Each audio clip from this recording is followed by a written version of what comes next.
Hey everybody, welcome to my channel. In today's video, I'm going to share with you some tips, tricks, gear, procedures, routines that I've acquired, developed, and employed over the years to help ensure that I can sleep comfortably as a side sleeper in a mummy or expedition style sleeping bag. Now, we're all taught that you want to buy a close-fitting mummy style sleeping bag. It's going to be the lightest, warmest, most compressible for your money, which is true. So as a side sleeper, you run into issues. It's really kind of the elephant in the room when it comes to sleeping bags. For beginners, they're all told, oh, you want to get this close-fitting bag. And they get into it, and then they find that they can't sleep comfortably at night. And then when you get into it, have that bag roll with you. Rather than you moving within the bag moves with you. Now, I wanted to demonstrate this, and this is going to be a fiasco. I can just tell. The bag's going to move with you.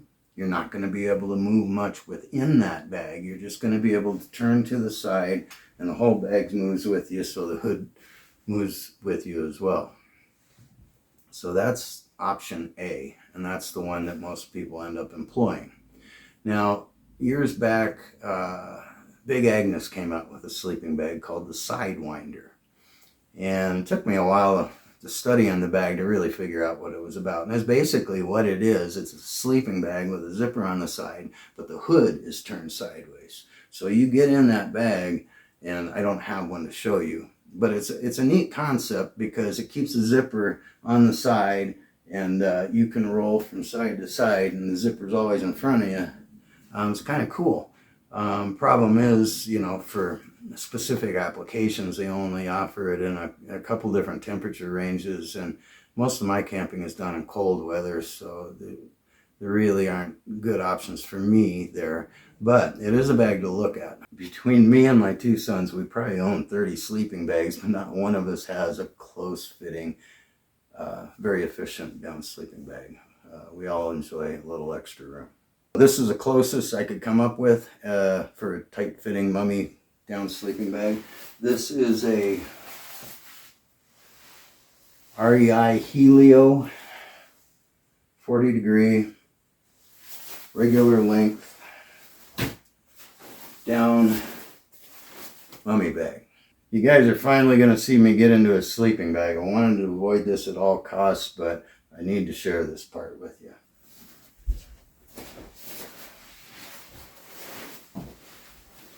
So what I want to try to demonstrate here is the technique of having the bag roll with you and the advantages of that and the disadvantages of that.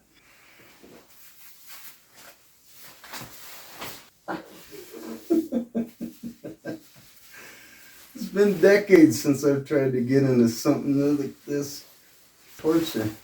I'm not going to be in here for very long, but I just want to show you that as a side sleeper, you can turn, have the bag roll with you. If I want to lay on the other side, like that.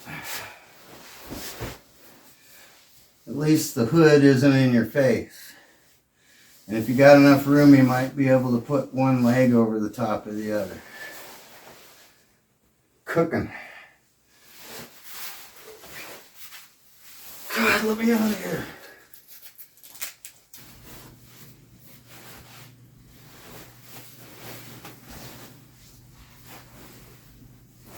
Thought I was gonna die in this thing. Felt like a straitjacket. So your first option as a side sleeper when it comes to sleeping bags is you can buy a close fitting, not too close a fitting that you're compressing the down, but a close fitting down mummy style sleeping bag, and then have that bag roll with you, which I just tried to demonstrate, but it was it was so funny. I can't sleep in this effing thing.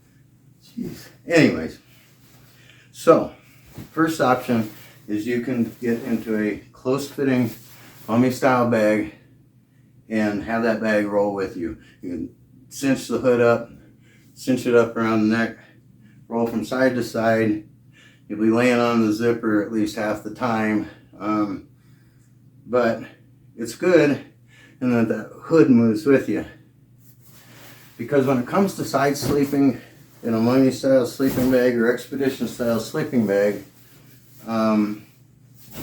it really boils down to just a couple things. The room in the knees and the hood. Because only about 9% of the people in the populace actually sleep on their backs all night like a corpse on a slab in the morgue. So I'm not one of those people, and chances are you aren't either. No shame in needing a little room in your sleeping bag. Next option, get yourself into a semi-rectangular style sleeping bag or a larger mummy style bag so that you can actually turn and roll within the bag.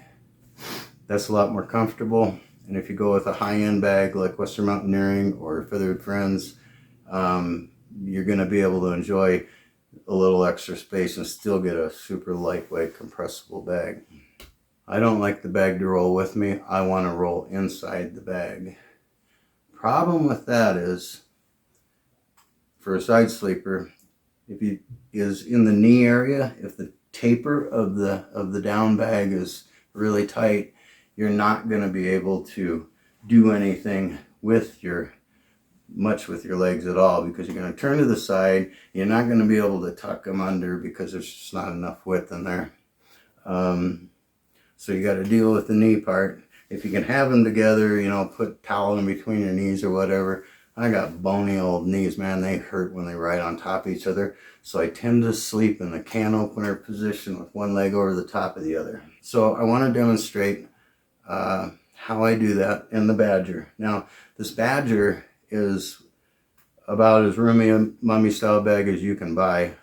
Western Mountaineering's got the Kodiak and the Badger, and they're both very big. This is a 7-foot model of the Badger.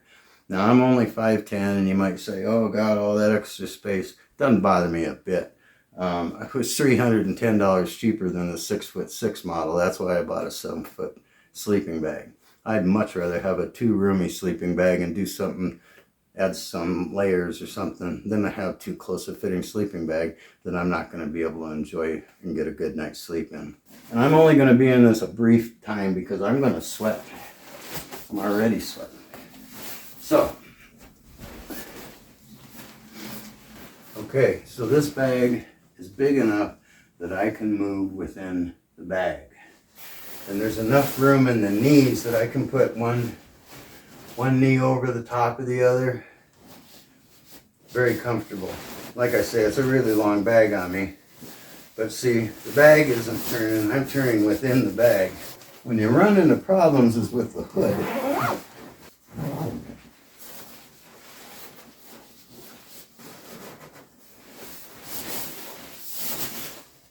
You get in the bag, you cinch up the hood, you turn to your side, and this happens.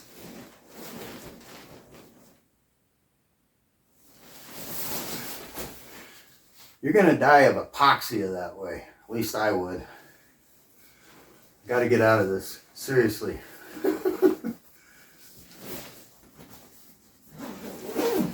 So even in the Spacious mummy style sleeping bag, you still have the hood issue to deal with. When it starts getting cold, like down single digits, 0, you're going to want to have that hood cinched up to where you just got your nose sticking out of it.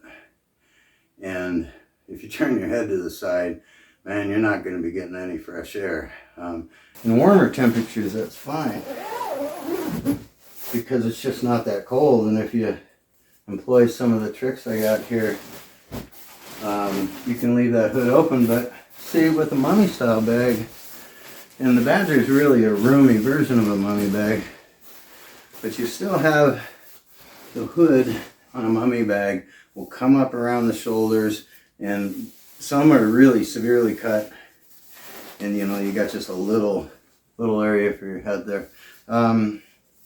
That is really designed for somebody who sleeps on their back. In a roomy mummy bag, I got all the room I need for my knees. I can sleep can opener style. I can actually bring a knee up quite a ways before I start pressing against the bag. So it's very comfortable. But what to do about the hood?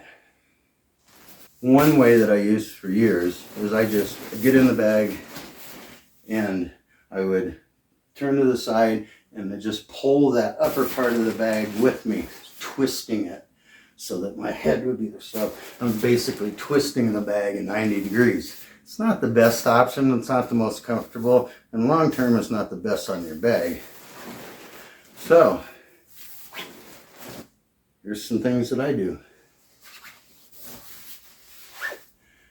I've said before in my videos that I pretty much eliminate the hoods in my sleeping bags, and I'll show you why. I use a pillow. I'll cinch that hood up just enough to hold that pillow, not any tighter. So this whole area is open, my head's up here. Then what I'll do is I'll put on a down balaclava. Now this one I got a shock cord on it. Goes through these loops on the bottom and the back. And so I can put my head in here, put my arms through here, and see, throughout the night I don't really feel that under my arms. But what it does do is it ensures that as I move from side to side, this goes with me. I can cinch it up as tight as I need. That way I can move from side to side and always. I gotta say right now, props go out to the guys that can do this in their living rooms. This is too freaking hot. I got too much down. If you got enough room in the knees to roll within the bag, I just eliminate the hood. I just use it to hold my pillow, and then I'll use balaclavas and neck gaiters. Oh, merino wool liner gloves. Really nice in a sleeping bag if it's 0 degrees. Once again, I maintain my comfort by being able to lie on my side, and I don't have a face full of down and nylon when I turn to my side because I'm not using that hood. I'm not cinching that hood up around my face. So I just wanted to show you, if it's not too cold out, I'll go with that neck gaiter and a cap. Gets a little colder, I'll go with a heavier weight. These are expedition weight from -33 expedition weight merino wool. I'll put this balaclava and that neck gaiter on. Maybe put this heavyweight expedition merino wool cap on. We got different levels. Gets real cold below 0, putting that on. Gets real cold, I'll put another one on. Gets real cold, I'll put another one on. I'm just saying that I have multiple ways to keep my head warm, my face sealed up, turning from left to right, and I can do so very comfortably. But I just wanted to show you that if you get yourself a bag that's a little more room in the waist or knee area so that you can put one leg over the top of the other, if that's the style you sleep in. I mean, some people will sleep comfortably just like that. Whereas I'm more of a stretch out one leg over the other kind of guy. And some people, they'll go like this. And you're going to need a big, semi-rectangular bag to be able to do that last maneuver. So for me, I tighten up that neck collar, and then that way, that's really critical, is having that top collar on an expedition style sleeping bag. As a side sleeper, you can cinch that up and then move from left to right, and you're not going to have drafts coming down your neck. These are just the things that I use. Primarily, I'll go with that. And it's because of that slick way with these loops on the bottom.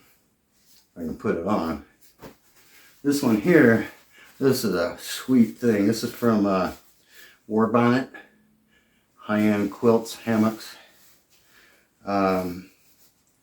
This is really a nice balaclava, but I still have refining to do on this, because one thing I don't have, oh, this thing's nice. It's gonna kill me. Okay, this thing is sweet, man. Fits like a motorcycle helmet. And actually, I bet you I could turn comfortably with it, because it fits so nicely, as opposed to this one that if you had a big concrete blockhead, it'd fill it out. But this thing here is just like, you know, pretty loose. Now what I'm still working on is I like to sometimes sleep out in snowstorms for some god-awful unknown reason. And unlike the score windstopper fabric on my Western Mountaineering, on this Western Mountaineering bag, this Badger has got a Gore windstopper outer shell, pretty much impervious to snow. But none of my balaclavas are. So I'm still trying to work on, my God, that is wet inside just from the short period I put it on. Crazy. So I'm still working on trying to come up with maybe a Gore windstopper outer cover for the balaclava. I've slept in snowstorms just wearing this. And they don't wet out through the night. But I still got areas for improvement on that. But I wanted to show you also, you know, there's just little things, details. Wearing these wool liner gloves when it's cold at night, super good. I'm all about superheating my hands, feet, legs, arms, neck, and head. And that helps a lot to stay warm on cold nights. I always put on a clean, dry base layer, merino wool, usually expedition weight. Merino wool socks. These down booties from Goose Feet Gear. Wool neck gaiter. Wool caps. All of these components add up real quick. So, in conclusion, here on this incredibly chaotic video, there's a few options you have as a side sleeper. You can have the bag roll with you. That keeps the hood moving with you. That's great. You can turn within the bag, but you're either going to have to torque that bag up so that hood goes with you, or you can leave that hood where it's at and use balaclavas, neck gaiters. Real effective. So, I don't know if I can put this all together. My editing skills still suck. But, I wanted to show you guys this because I sleep warm almost every single night I go camping. And it can be 80-mile-an-hour winds and 20 below, and I'm going to be warm. These are just some of the things that I've come up with over the years that help me to be comfortable. I need a bag that's at least big enough in the knees so that I can turn sideways and sleep in that canopy position. And I'm sure that me coming up with these balaclavas and pretty much eliminating the hood isn't unique. It's just unique to me because I came up with it for myself. I'm sure other people have used it before, but it was new to me. I figured it out, and I have a lot more versatility that way. But man, sleeping out in the cold is fun, but you got to be able to do it comfortably or it ain't no fun. So I hope that some of these things that I showed you or attempted to show you in this video can be helpful. Like I say, I sleep warm all the time. I got all kinds of stuff with me, and it's fun but just little details add up quickly. Like I say, the neck gaiter, merino wool balaclava, merino wool socks, merino wool base layer, down socks. I mean, All that stuff adds up real quick to help ensure you're warm and comfortable, regardless of what position you like to sleep in. If you got something out of this video, great. If not, maybe I'll try to do a better version of it later. But I just wanted to show you briefly what I do as a side sleeper to be able to stay comfortable and warm in cold conditions in mummy style sleeping bags. I'm telling you now, this video's got to be over because I am sweating like a stuck pig. I do sleep. I'm a pretty warm sleeper. I mean, I can comfortably sleep in these bags well below their ratings just because I've always been pretty broiling hot. I wouldn't do well in the Bahamas. But anyways, that was a mess of a video, but I just wanted to show you some of the things that I do to help me to stay comfortable and warm as a side sleeper in a mummy bag. So, if you got anything out of this video, please click the like button, subscribe to my channel. That'll help me out. I'll keep doing these videos for you. I'm not sponsored by anybody, so this is all my own gear, my own experience, my own reviews. So stay safe out there, have fun in your camping, and I'll catch you on the next video.